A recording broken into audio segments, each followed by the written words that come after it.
በመጀመሪያ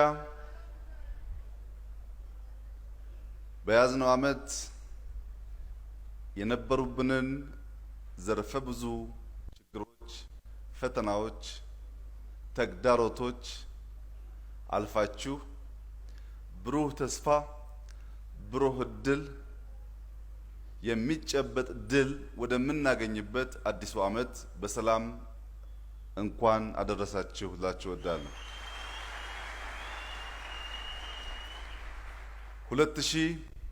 2016 የጀመርናቸውን በርካታ ፕሮጀክቶች የምናስመርቅበት፣ በኢኮኖሚ ረገድ የገጠሙንን ፈተናዎች የምናቃልልበት፣ ኢትዮጵያ ጸንታ የቆመች ለአፍሪካ መከታ የሆነች ሀገር መሆኗን ለብዙ ዜጎች የምናሳይበት፣ እጅግ ትላልቅ ድል የሚመዘገብበት፣ ዛሬም ጸንተን የምንሻገርበት ብቻ ሳይሆን ኢትዮጵያ የአፍሪካ ፓወር ሃውስ እና ተፈላጊ መሆኗን የምናረጋግጥበት ዘመን ነገ ሊመጣ ነውና እንኳን ደስ ያላችሁ።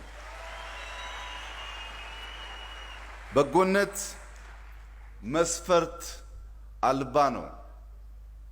በጎነትን መለካት መስፈር አይቻልም። በጎነት እንዲሁ ከማይነጥፍ ምንጭ እየቀዱ መስጠት ነው። ምንጩ ከማይነጥፍ በጎ አምላክ፣ በጎ ፈጣሪ ዝናብ በነፃ እንደሚሰጠን ሁሉ እኛ በነፃ ጤንነት፣ አፍላ ጉልበት የተሰጠን ሰዎች በመጀመሪያ ለእናት ለአባታችን፣ ለወንድም ለእህቶቻችን፣ ለጎረቤቶቻችን፣ ለሰፈራችን ከዚያም ማለፍ ሲል ለሀገራችን፣ ለአፍሪካ አህጉራችንም ጭምር ሳይከፈለን በነፃ የምናገለግልበት የምንሰጥበት እሳቤና የተግባር መነሾ ስለሆነ በጎነት ለዚህ ታላቅ ዓላማ ተሰልፋችሁ ተሰማርታችሁ ትላልቅ ድል የሰራችሁ ወጣቶች በድጋሚ እንኳን ደስ ያላችሁ ላችሁ ፈልጋለሁ። በጎነት ቀብድ አይጠየቅበትም። በጎነት ለወለድ አይሰላበትም። በጎነት ቀስቃሽ የሚያበረታታ ኃይልም አያስፈልገውም። በጎነት ግን ነፃ አይደለም፣ ዘር ነው። ዛሬ የዘራችሁ ወጣቶች ካለምንም ጥርጥር በማምሻ እድሜያችሁ ታጭዱታላችሁ። ክፉ የዘራም የዘሩን እንደሚያጭደው ሁሉ በመልካምነትና በበጎነት የምትሰሩ ወጣቶች እንዲሁ ከመልካም ስራችሁ ታጭዳላችሁ። ድሮ በሀገራችን አንድ እንግዳ ራቅ ካለ ስፍራ ሲመጣ የእግዚአብሔር እንግዳ ነው ኬሱማ ረቢቲ ይባላል። የእግዚአብሔር እንግዳ ወይም ኬሱማ ረቢ የሚባለው ግለሰብ ቤት ሲመጣ እንደ ዋዛ አይቀበልም ተቀባዩ። ከሌለው ቆርሶ ከፍሎ አጥቦ አብልቶ አስተኝቶ ሸኝቶ መልሶም ስለመጣና ስለመረጠው አመስግኖ ነው የሚለያዩት። ያ ባህል ይጠቅመናል። አሁንም የምንቀበል የምንካፈል የምናካፍል የምንሰጥ ቸር የሆን ብንሆን የላቀ ነገር እንቀበል ይሆናል እንጂ አናጣምና ወጣቶች አልከሰራችሁም። መልካም ዘር ዘርታችኋል። በጎ ስራ የምትሰሩ ወጣቶች በጎ ከማይሰሩ ሰዎች ለመማር አታስቡ።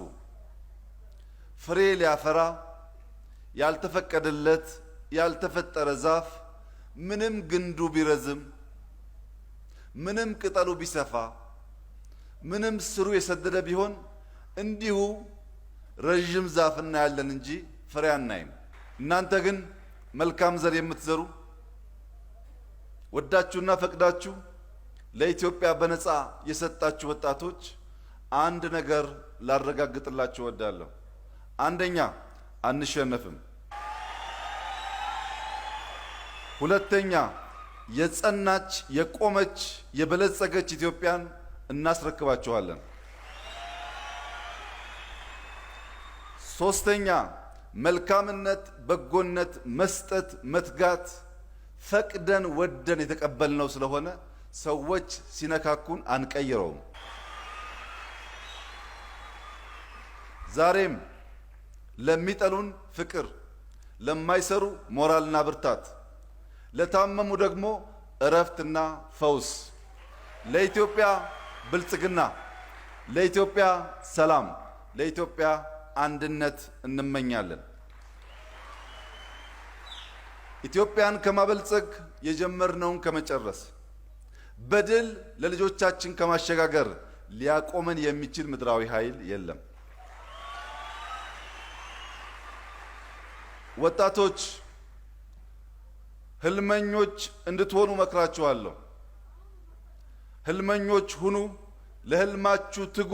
ህልማችሁን ለመጨበጥ ህልማችሁን ፈታችሁ ለማየት የምትተጉ ሁኑ።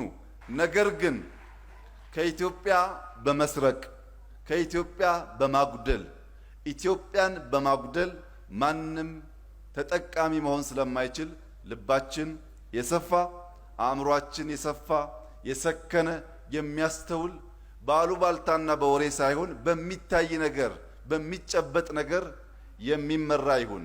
የሚያወሩ ያውሩ፣ የሚሳደቡ ይሳደቡ። ነገር ግን እኛ ለኢትዮጵያ በጋራ እንትጋ። አመሰግናለሁ።